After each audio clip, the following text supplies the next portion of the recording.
Hermanos, buenas noches.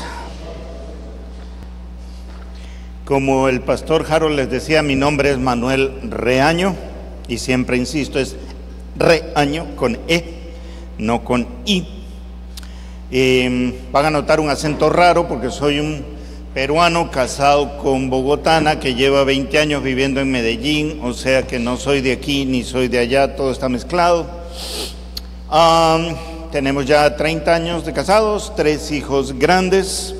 Mi primera profesión fue la medicina, soy médico, pero después el Señor me llamó al ministerio, estudié teología, vine a Medellín hace 20 años para trabajar como profesor en el seminario bíblico.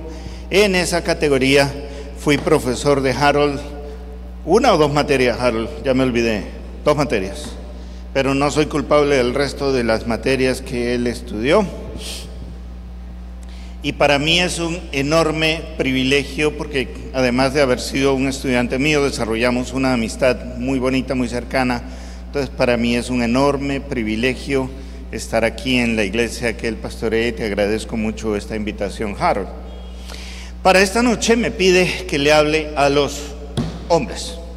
Y yo prefiero esa calificación de hombre porque sin ninguna duda, a menos que se me haya colado alguna de las damas que debería estar en el segundo piso, sin ninguna duda todos ustedes son hombres. No necesariamente todos son caballeros, porque depende cómo entendamos la palabra caballero, ¿no es cierto? En algunos lugares, para ser caballero, el rey o la reina te tiene que ordenar como caballero. En otros lugares me dicen que por aquí se entiende que para ser caballero tienes que ser viejo.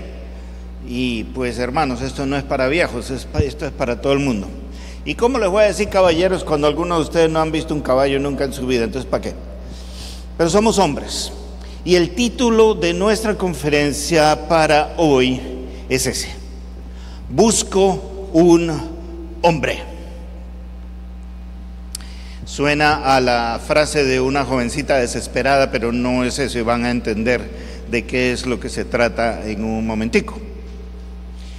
Este señor que ustedes ven ahí es Diógenes de Sinope, un filósofo griego que se hizo famoso porque estaba siempre en contra de lo que era convencional. Se dice que vivió en las calles de Atenas en una antigua tinaja rota en una esquina para asegurar de llevar una vida de pobreza, y él caminaba por las calles de la ciudad con una linterna, una lamparita en la mano, y de día o de noche él iba con su linternita y él iba gritando: busco un hombre,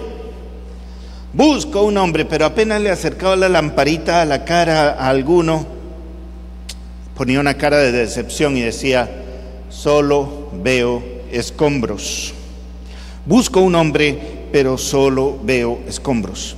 Lo que él quería decir con su grito de busco un hombre es: busco un hombre honesto, busco un hombre derecho, busco un hombre completo, sólido, leal, confiable, comprometido, serio, honesto, y nunca lo encontró. Me pregunto qué habría dicho de nosotros si nos hubiera acercado. De pronto era la linternita de su iPhone y nos ve y dice: no, yo solo encuentro escombros. Hoy en día la búsqueda de Diógenes sigue vigente. La sociedad grita: busco un hombre. Busca hombres que la dirijan, hombres que estén en los puestos de responsabilidad, pero pareciera que solamente los pillos se presentaran a las licitaciones, o solamente los pillos se presentan a las elecciones y a los concursos. ¿Dónde están los verdaderos hombres? No que no los haya, pero son muy escasos los que están allí y alcanzan lugares de poder. Yo hablo con mis hijas, tengo 2 hijas, una de 28 y una de 26. La mayor todavía está soltera, la segunda ya se casó, pero yo he hablado con ellas y con la plétora de chinas que llegaban a mi casa, eran amigas de ellas, me sentaba a conversar y su grito era el mismo: busco un hombre. Y yo les decía, pero mijas, ¿qué hay en la universidad y en la iglesia? Hay muchos muchachos, algunos de ellos se ven bastante bien. Me dicen, no, solo se nos cruzan los espantapájaros, los pusilánimes, muchachos que pueden tener 25, 30, 35 años y viven asustados, indecisos, son desleales, son egoístas, son incapaces de actos de valor, de desprendimiento o de sacrificio. La iglesia busca hombres. Yo celebro que haya, 2 docenas de hombres aquí esta noche, porque qué difícil es que el hombre venga.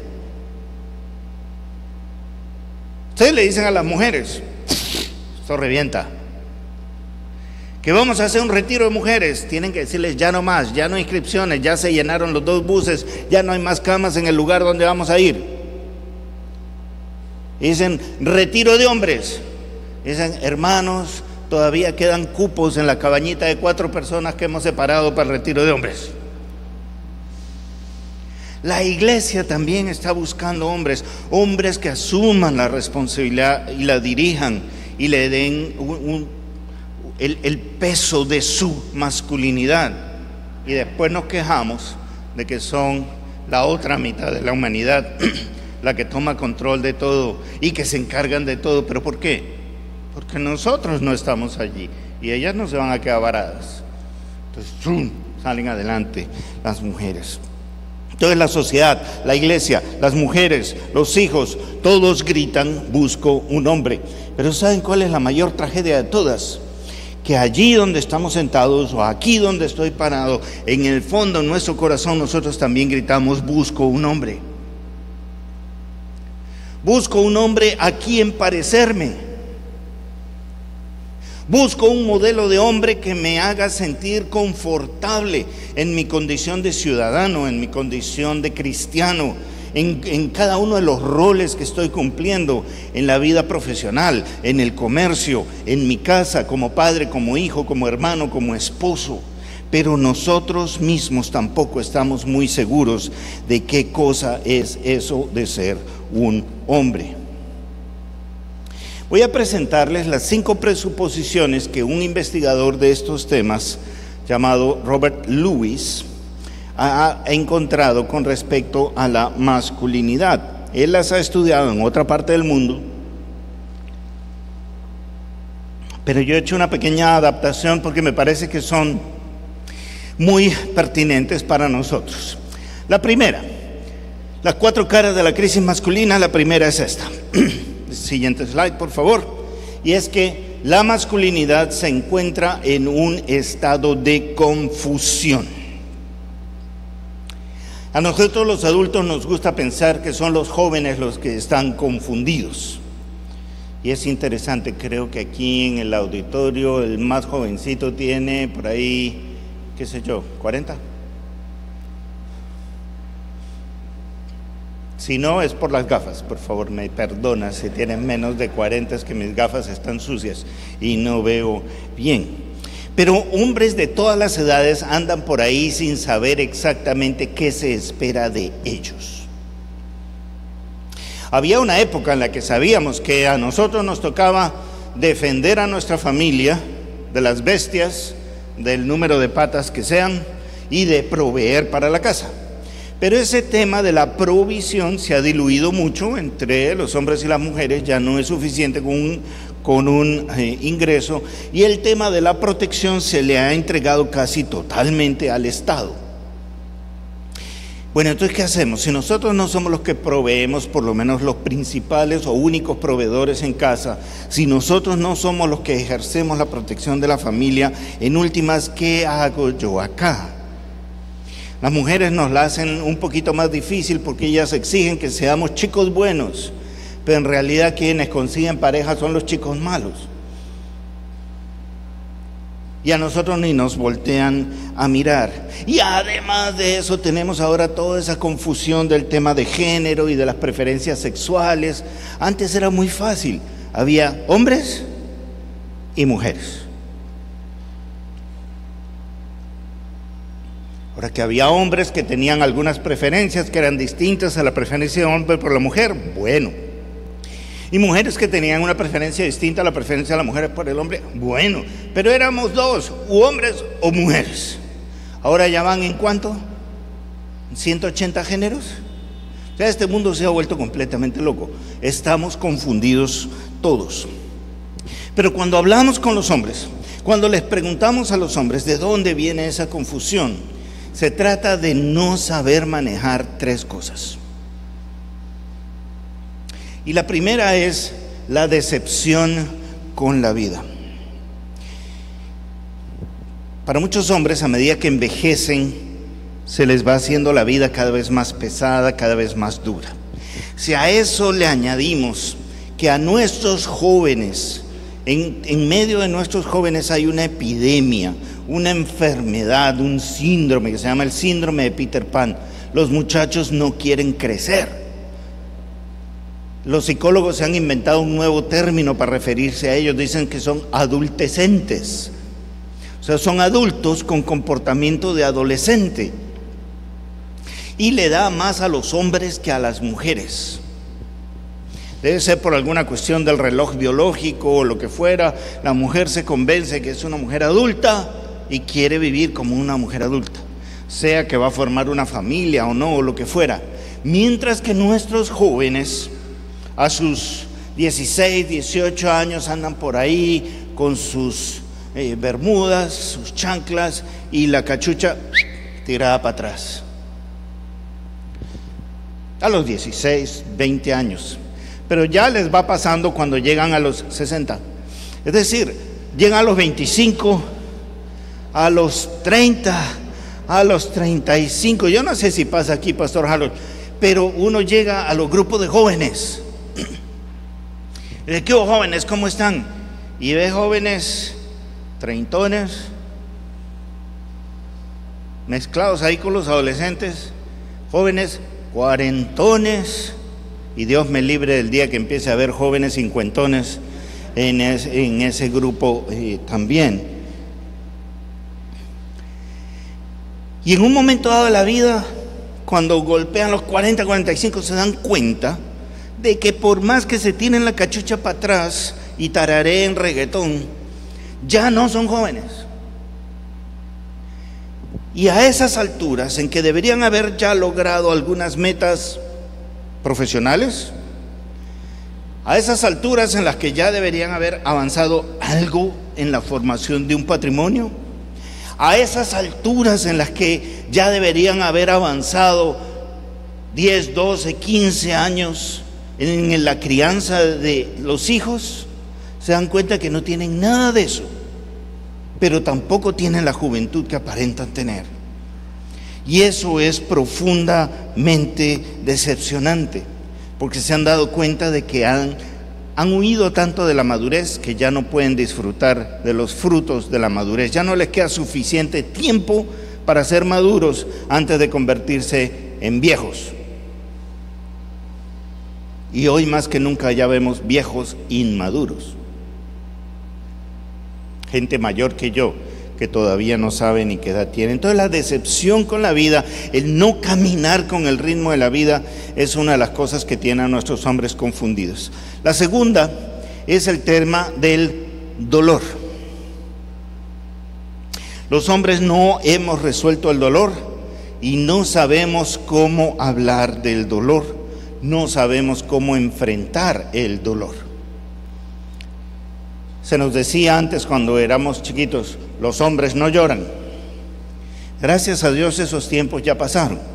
Se supone que tenemos la libertad de expresar nuestras emociones y nuestros sentimientos, pero la verdad es que no sabemos cómo hacerlo y no sabemos si al hacerlo vamos a ver menoscabada nuestra masculinidad o nuestra condición de hombres. Pero la verdad es que muchos de nosotros tuvimos que enfrentar el abandono a un padre, o de una madre, o de ambos.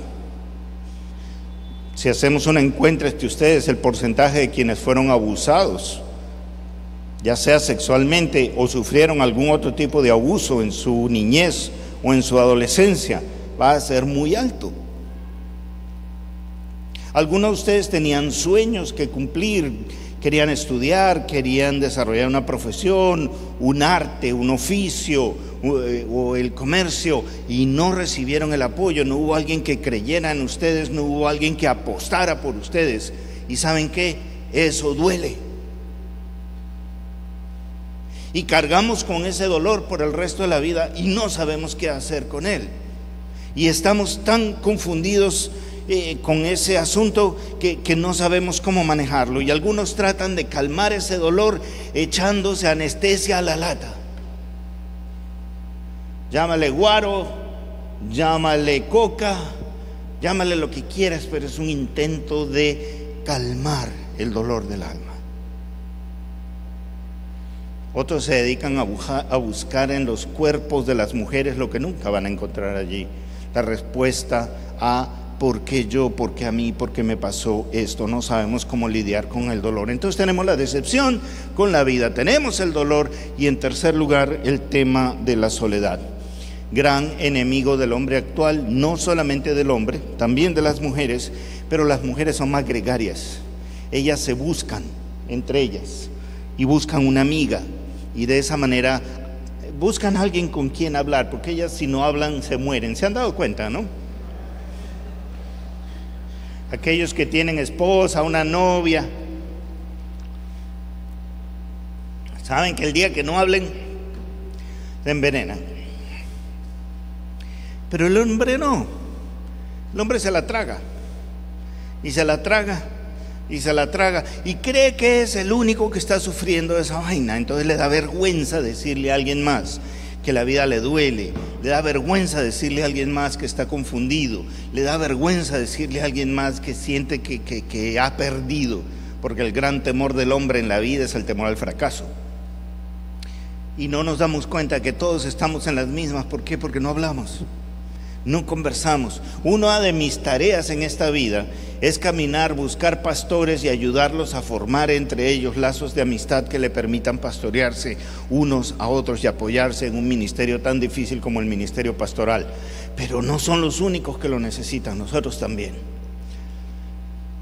Y ahora yo me pondría a preguntarles: ¿cuántos seguidores tienen en Facebook o en Instagram o en cualquiera de esas cosas? Y por ahí uno me dice 300, 500, 1000, 1200. Muy bien, te felicito. Ahora, ¿cuántos amigos de verdad tienes? Y la cara se nos pone en blanco, ponemos cara de vaca mirando pasar el tren, porque no sabemos ni siquiera qué es un amigo. Y estamos muertos del susto de abrir el corazón, de abrir el alma. Quienes sí lo saben son los que han pasado por la experiencia militar. Pregúntenle a un muchacho que ha hecho el servicio militar: oye, ¿quién era tu parcero? ¿Quién era tu lanza? Porque metidos en una causa común y teniendo que guardarse las espaldas el uno al otro, desarrollan una cercanía, una amistad muy estrecha, pero que después en la vida nosotros no sabemos cómo desarrollar. Luis nos habla entonces de esas tres características: la decepción de la vida, el dolor y la soledad. Pero yo creo que hay una cuarta que él no menciona, y es el miedo. Así como no sabemos cómo manejar nuestros dolores, tampoco sabemos manejar nuestros miedos, porque tenemos miedo de que si aceptamos que tenemos miedo, nos van a llamar cobardes. Cuando la verdad, hermano, es que los valientes y los cobardes sienten miedo. Solo los psicópatas son los que no sienten miedo, tienen una enfermedad mental. Pero ¿cuál es la diferencia entre un cobarde y un valiente? El cobarde tiene miedo y deja que el miedo decida qué se hace o qué no se hace. El valiente siente el mismo miedo que el cobarde, pero hace lo que tiene que hacer a pesar de su miedo. No hay problema con que tengamos miedo. El problema está en qué hacemos con el miedo. ¿Le damos permiso para que nos gobierne o lo ponemos bajo riendas como valientes y decimos: el miedo no me va a vencer a mí? Ahora, en el caso de los cristianos, la cosa va aún más allá, porque la Escritura nos dice que el Señor no nos ha dado espíritu de cobardía, sino de poder, de amor y de dominio propio. Y que el perfecto amor de Dios echa fuera el temor que habita en nuestro corazón. No tenemos espacio para ser esclavos del miedo si hemos entendido lo que significa ser cristianos. Pero vamos a llegar ahí en un momentico. El siguiente punto, entonces el primer punto es que el hombre o la masculinidad está en un estado de confusión. Pásame la siguiente, por favor.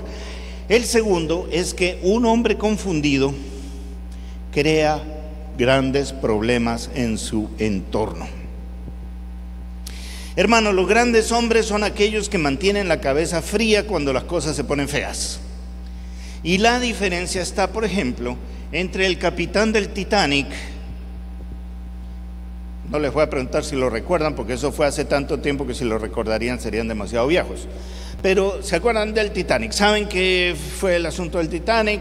Un barco que zarpa de Inglaterra, a mitad de camino choca contra un iceberg y en un tiempo muy corto el barco se hunde. El capitán del Titanic asume el control de la situación y trata de salvar la mayor cantidad posible de personas. Él dirige a su tripulación a seguir unos protocolos, a bajar los barcos, y sí, se cometieron muchos errores, pero ese capitán trató de salvar la mayor cantidad de vidas posibles y se hundió con su barco.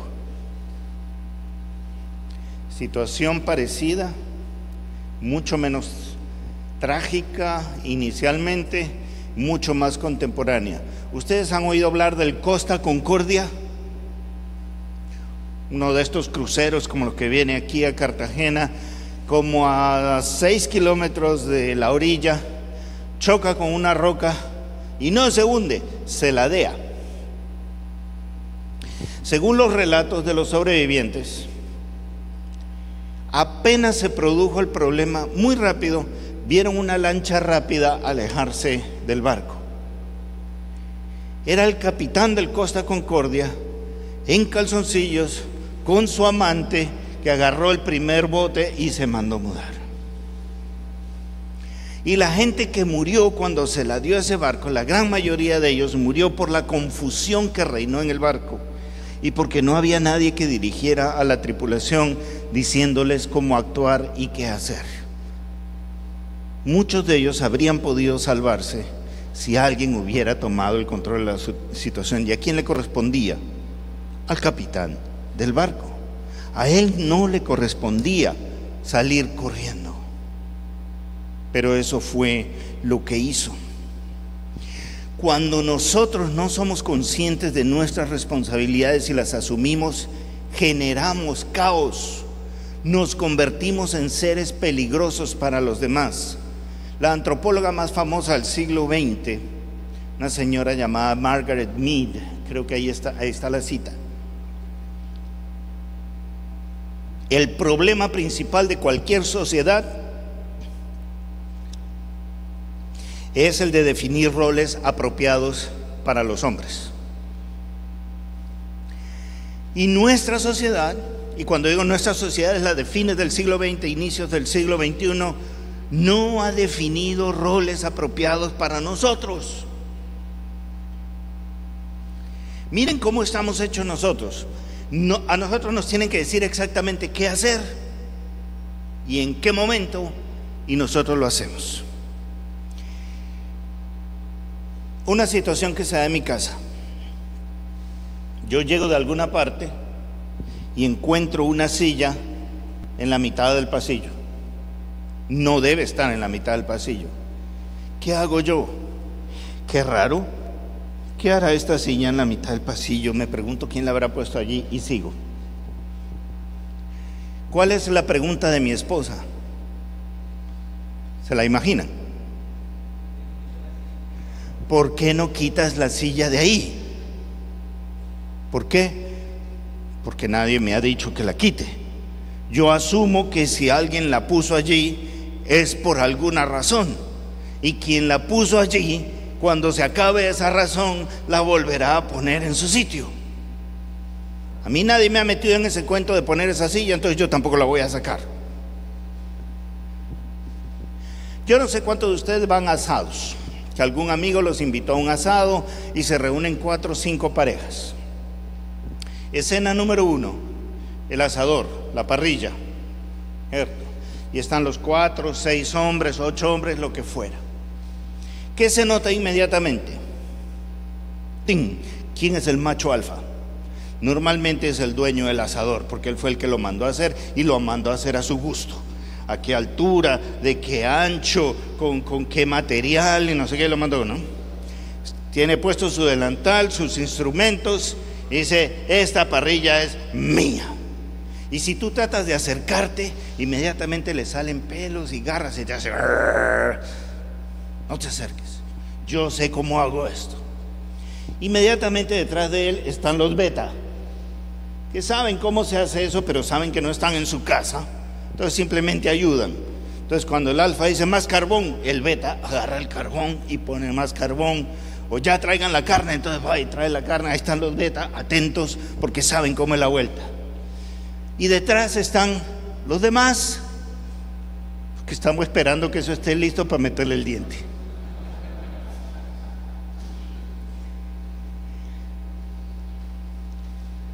Segunda escena, esa misma reunión en la cocina, las mujeres haciendo la ensalada.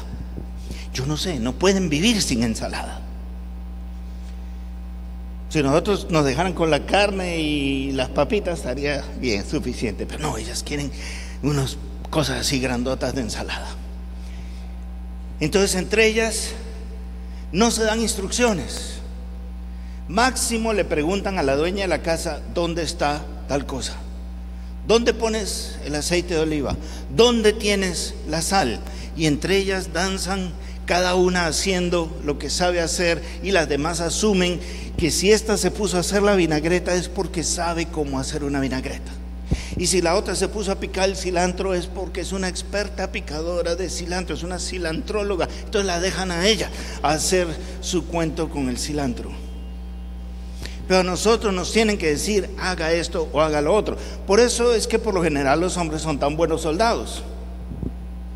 Cada 10 minutos matan al que está ahí al cargo de la ametralladora. Se lo bajaron al cabo González. Listo, ahora le toca al cabo Torres. Cabo Torres, vaya para allá. Sí, mi capitán, se va para allá. Sabe que le quedan 10 minutos de vida. Ojalá que haya hecho testamento antes de irse para allá. Pero él va. Y como dicen en el ejército: sin dudas ni murmuraciones. Mientras que la otra mitad de la humanidad, pues para ese tipo de cosas no funciona muy bien. Porque si le dicen: oiga, Cabo Cecilia, vaya para allá. ¿Y eso por qué? Deme 3 buenas razones, capitán, por la cual yo voy a ir ahí. Mire, es por esto, por eso y por otro. Entonces dicen: no, ¿sabe qué? Yo en realidad creo que la ametralladora no debería estar allí, porque ese es un lugar más peligroso. ¿Por qué mejor no la traemos más para acá? Y para el momento en que ya ella se decide hacer eso, se acabó la guerra, porque entre tanta discusión. Entonces, ¿qué sucede? Hoy vivimos en una situación tan fluida de roles en la vida que ellas están felices, porque definitivamente eso es muy bueno para que salgan sus dones, sus talentos y las maravillosas cosas que saben hacer, y gracias a Dios por eso.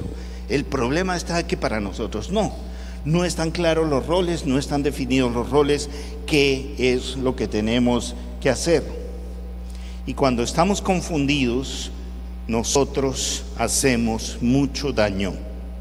Un hombre confundido, que no sabe realmente cómo contrarrestar la brillantez de su esposa o la energía de ella, se convierte en un tipo abusivo, agresivo, se vuelve violento en contra de ella, porque él no está seguro de sí mismo. Un hombre que no está confundido ama.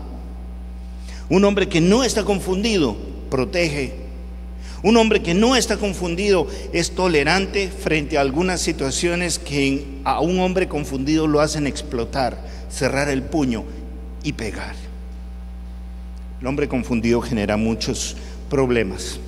En tercer lugar, la otra cara de la crisis de la que nos habla Lewis es que un hombre confundido, la siguiente por favor. Un hombre confundido se conforma con muy poquito.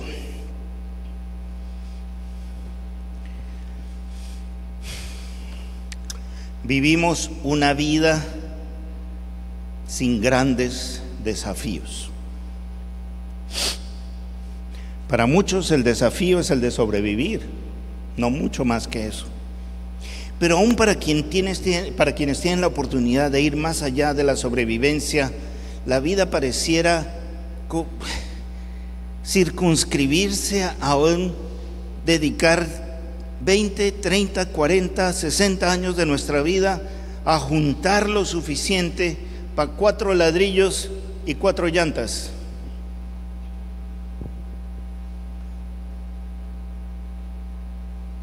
Como que el día que nosotros nos muramos y le pedimos al pastor Harold que dirija nuestro oficio fúnebre, él se para aquí y dice: ¿qué puedo decir de este man? Dedicó su vida a pagar un apartamento, ya va por la mitad. Le ha dejado la otra mitad de la hipoteca a los hijos. Y dedicó su vida a cambiar su carro cada 5 años. Muere un año antes de volver a cambiar carro. Ahora piensa por un segundo. Piensa en ti. ¿Tú crees que tu vida vale la pena dedicarla a eso? Yo no digo que no haya que comprar casa. Yo estoy comprando un apartamento. Yo no digo que uno no tenga que buscar cómo vivir mejor. Pero eso no lo es todo. Lo que pasa es que perdemos de vista, estamos tan confundidos, nos conformamos con tan poquito que trabajamos y trabajamos y trabajamos y trabajamos para eso. Y en ese trabajar y trabajar y trabajar salimos muy temprano en la mañana, llegamos muy tarde en la noche. Nosotros engendramos a nuestros hijos, pero nunca más supimos de ellos. No tuvimos tiempo para pasar con ellos. Y para el momento en que ya estamos viejos y acabados, volteamos a mirar y ya los hijos crecieron y no quieren saber nada con nosotros. Ustedes han tratado de decirle a un adolescente con el que nunca hablaron cuando era niño: ven, tenemos que hablar.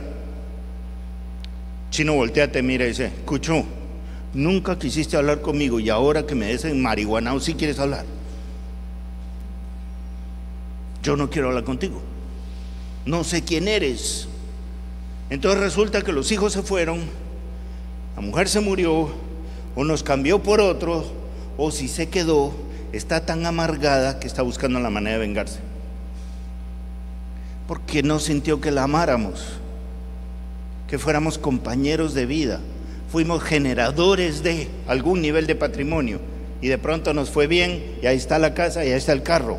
O de pronto nos fue mal, y encima que los abandonamos no sirvió para nada. ¿Es a eso a lo que le vamos a dedicar la vida? ¿O valdría la pena buscar tal vez un nivel de vida un poco más manejable y asegurarnos de que conocemos el alma de nuestros hijos, asegurarnos de que cultivamos el corazón de nuestras esposas, en vez de ser hombres confundidos que se conforman con poco? Y por último, en cuarto lugar, no existe una visión general de la masculinidad que sea atractiva a los demás hombres.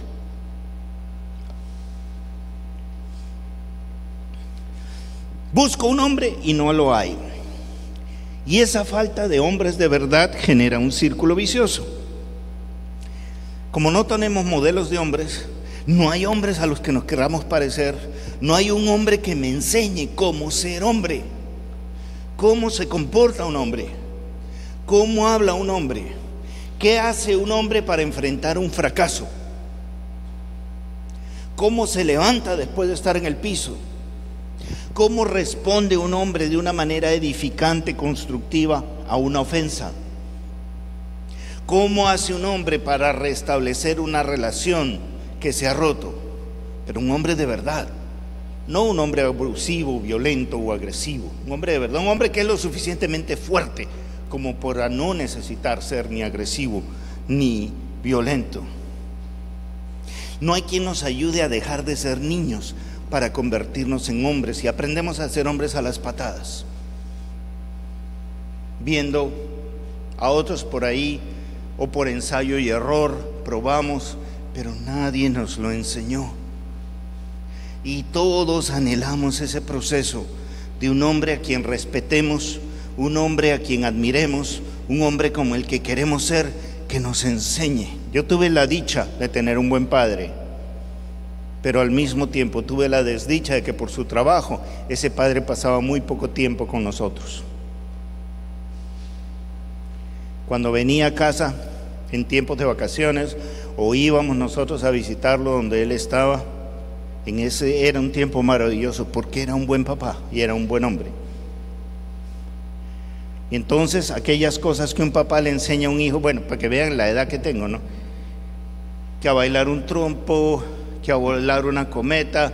Mi papá no solamente me enseñaba a volar la cometa, sino a hacerla y a cocinar el engrudo para hacer la goma con la que íbamos a pegar el papel en la caña y el pabilo, andar en bicicleta, a despinchar la bicicleta.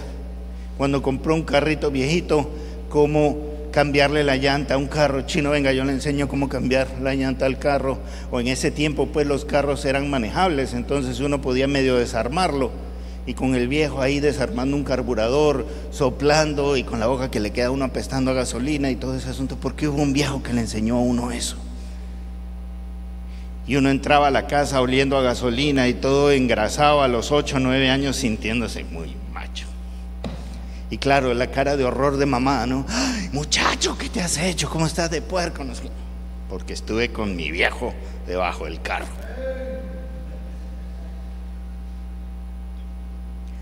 La gran mayoría de nuestros muchachos no tiene eso. Y el que le dice cómo ser un hombre es el jíbaro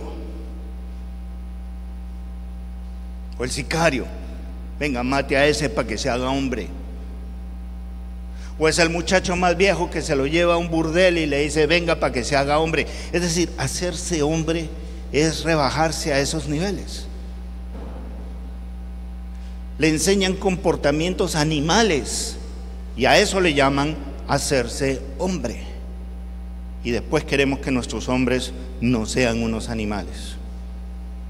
Vivimos en tiempos de esquizofrenia. Y que ahora se celebra todo lo femenino, está muy bien, pero al mismo tiempo se denigra todo lo masculino, porque todos los hombres son unos cerdos, y todos los hombres son unos seres sencillos y simples, y son unos bobos y son unos cochinos, y nosotros nos lo creemos. Y lo más grave, nuestros muchachos se lo creen, y entonces no quieren ser hombres. Cualquier cosa intermedia, o quieren parecerse a las mujeres. Pero hay una buena noticia. Pásame la siguiente. Tenemos una buena noticia, muchachos, y con eso quiero terminar. Esta es una visión panorámica del asunto. Imagínense qué bueno sería que nos reuniéramos cada semana como hombres a hablar de estas cosas. Pero la buena noticia es que la Biblia, la palabra de Dios, tiene mucho que decir acerca de estos problemas que hemos visto recientemente. Por ejemplo, dame la lista por favor. En primer lugar, nosotros fuimos creados a imagen y semejanza de Dios como hombres. Así como la parte más bonita de la humanidad, ellas fueron creadas a imagen y semejanza de Dios como mujeres. Y cuando el Señor vio a los hombres y a las mujeres, vio que era bueno en gran manera. Cuando la creación estuvo completada, después de la creación de la mujer, vio que era bueno en gran manera. ¿Cuál es la conclusión a la que nosotros podemos llegar? Hermanos, ser hombre es bueno. Ser hombre es algo glorioso, así como para ellas ser mujeres es bueno y es glorioso. Ellas reflejan parte de la gloria de Dios en su feminidad, nosotros también en nuestra masculinidad.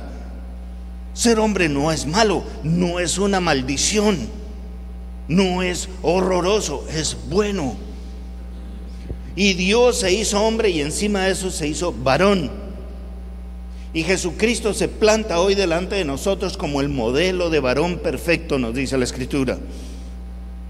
No esa caricatura de Jesucristo, de un hombrecito afeminado, incapaz de levantar la voz. Jesucristo fue un hombre que trató con ternura a los niños, dignificó a las mujeres, les habló con respeto, les habló con cariño, les habló con amor, las honró. Honró a su madre María, a la mujer samaritana, a la mujer acusada de adulterio, con Marta y María, las hermanas de Lázaro. Sus tratos con ellos fueron tratos de honor y de dignidad. Fue leal con sus amigos. Pero ¿cómo les habló a los mercaderes del templo? El Jesús de nuestras iglesias evangélicas, el inventado, el que no está en la Biblia, se les habría acercado y les habría dicho: señores mercaderes, muy buenos días, que Dios les bendiga. Creo que están un poquito equivocados al haber puesto ustedes sus lugares de comercio en este lugar. Yo les agradecería, si no fuera demasiada molestia, que se retiraran. Sería muy conveniente que se retiraran, si quieren, ¿no? Y otra vez, que Dios los bendiga. Ese es el Jesús que nos hemos inventado nosotros. Porque el que se revela en las Escrituras los vio. ¿Y qué hizo? Nada. Se sentó a trenzar un látigo. ¿Alguien ha trenzado un látigo alguna vez aquí? Eso demora. Eso no son 2 minutos. ¿Qué pensó durante ese momento? ¿Cómo habrá orado en ese momento? O sea, eso no fue una reacción visceral, automática. Lo pensó. Y cuando terminó de hacer eso, se levantó.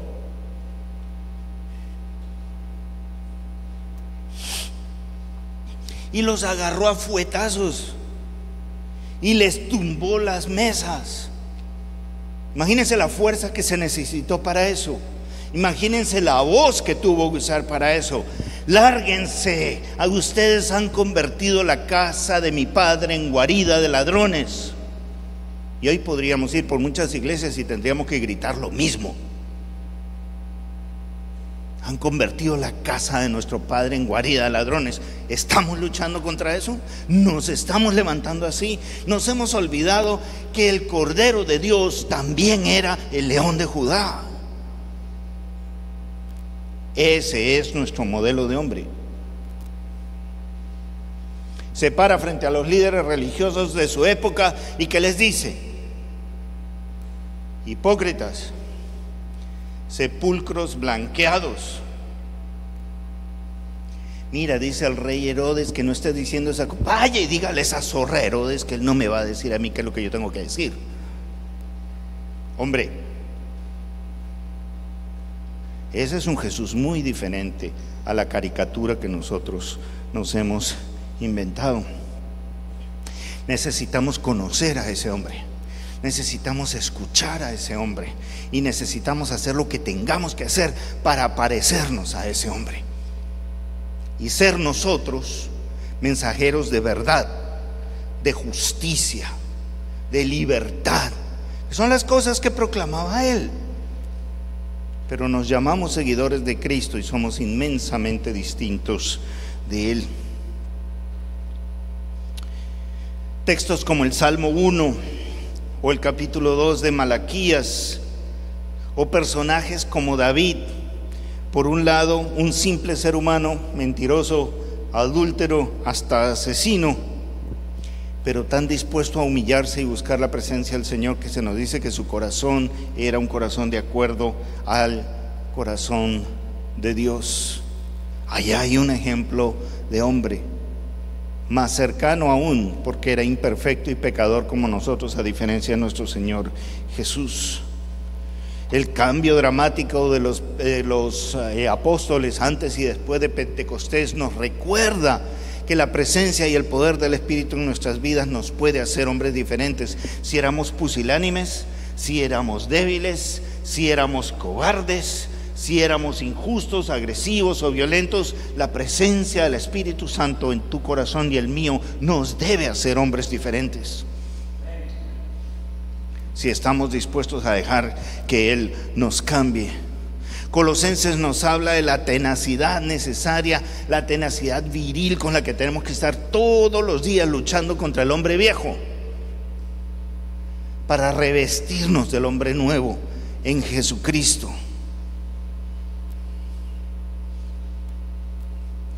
Luis nos está presentando entonces una imagen que es al mismo tiempo sobrecogedora, pero a la vez también muy animadora y muy esperanzadora.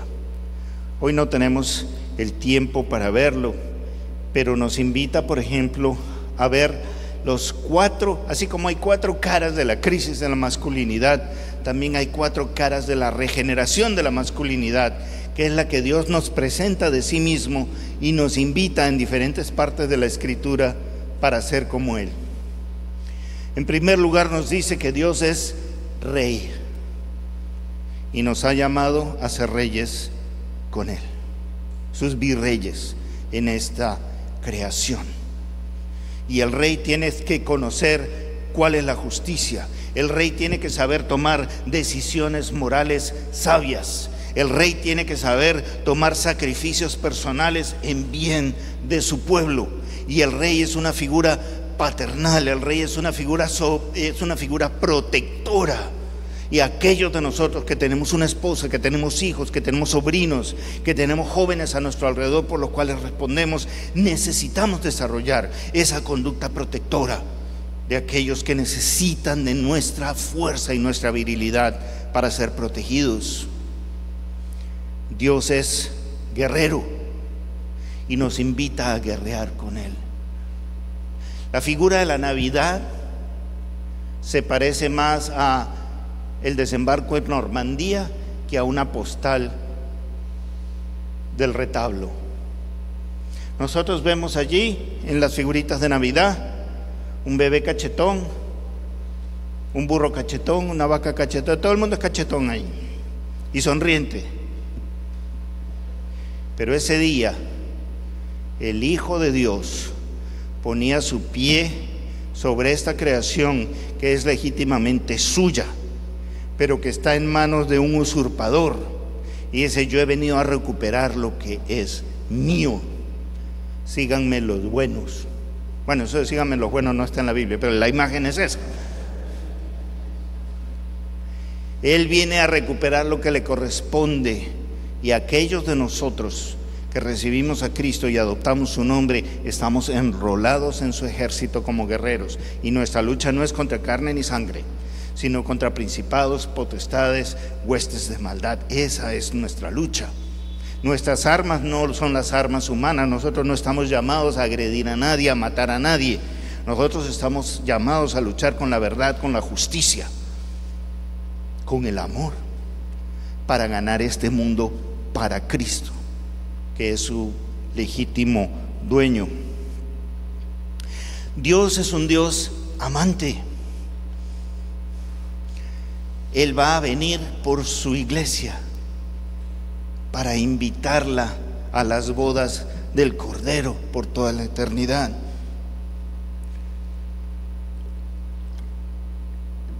En Jeremías vemos a un Dios que corre detrás de su esposa adúltera. Le dice: me dejaste a mí para irte detrás de tus amantes porque creíste que ellos te iban a dar lino y te iban a dar aceite y te iban a dar de todo, y lo que han hecho es dejarte tirada, ajada, sucia en el desierto.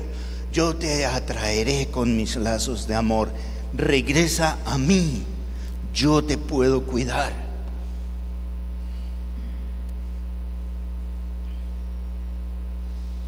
Y por último, Él es un Dios amigo. Jesús mismo nos dice: ya no os llamaré siervos, porque los siervos no saben lo que hace su Señor, Yo los llamaré amigos, porque yo les he contado para qué he venido. Y los he invitado a sumarse conmigo en esta campaña. Y eso, necesitaríamos una sesión para ver cada uno de esos 4 aspectos. Hoy día los voy a dejar picados nomás con los 4 aspectos de la crisis. A ver si me vuelven a invitar otro día y vemos los 4 aspectos de la solución. Pero por lo menos ya saben que están llamados a ser reyes, amantes, guerreros y amigos. Eso nos dice la Escritura, y nos dice que nos da el Espíritu Santo para poder cambiar en nosotros lo que necesite ser cambiado, porque el que está en Cristo, nueva criatura es. No importa cuán vil haya sido como hombre antes de Él, cuando Cristo está en tu vida, cuando el Espíritu Santo llena tu corazón, puedes ser un hombre de verdad. No un hombre confundido, no un hombre que no sabe cuáles son sus roles. No eres un hombre que causa estragos a tu alrededor, sino un hombre que edifica el reino de Dios, sabiendo quién es su Padre. Yo sé de dónde vengo, yo sé para dónde voy, y yo sé lo que hago en esta vida, y lo trataré de hacer de la mejor manera posible para la gloria y honra de mi Padre Celestial. Así somos más que vencedores por medio de aquel que nos amó. Y un puñado de hombres que saben quiénes son y saben quién es su Padre y saben para qué luchan en esta vida, teniendo que pagar los precios que tengan que pagar, serán imbatibles. Y me gustaría verlos a ustedes así, en esa situación en la vida. Si el Señor te habló, pídele. Dile: Señor, esto es lo que me falta en mi vida. Resuelve mi confusión, libérame de mi cobardía, sáname de mi relación patológica con las mujeres, con los más débiles. Hazme un adalid de la justicia y de la verdad en este mundo, porque este es un mundo muy oscuro, y todos sabemos, un mundo podrido, y en la oscuridad se necesita la luz, y para parar la corrupción se necesita la sal. Y el Señor nos ha dicho: vosotros sois la luz del mundo y sois la sal de la tierra. Ese es nuestro llamado, varones, esta noche. Que el Señor los bendiga.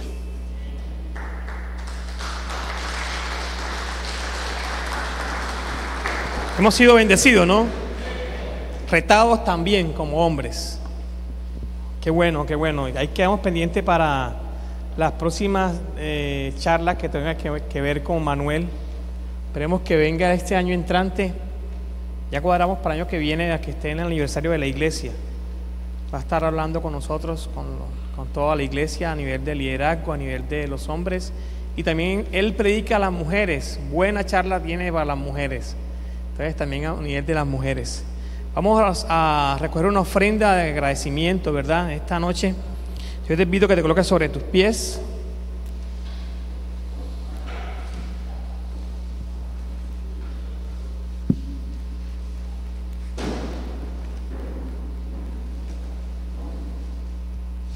Agradeciéndole al Señor por la oportunidad que nos da de estar acá. Señor, yo te doy gracias porque una de las cosas más hermosas que nosotros podemos encontrar en la Biblia es la manera como tú te diste. Nos enseñaste también a dar, porque tú te diste primero. Nosotros queremos dar, Señor, de lo recibido de tu mano en agradecimiento, en amor, en fidelidad, Señor, a ti y para ministrar tu obra. Guíanos, Señor, y guárdanos siempre. Ayúdanos a ser hallados delante de ti como buenos administradores de lo que tú nos colocas en nuestras manos, sabiendo que un día tú nos pedirás cuenta de ello. Ahora bendice estas ofrendas en el nombre maravilloso de Jesús. Amén y amén. Pueden pasar, hermano.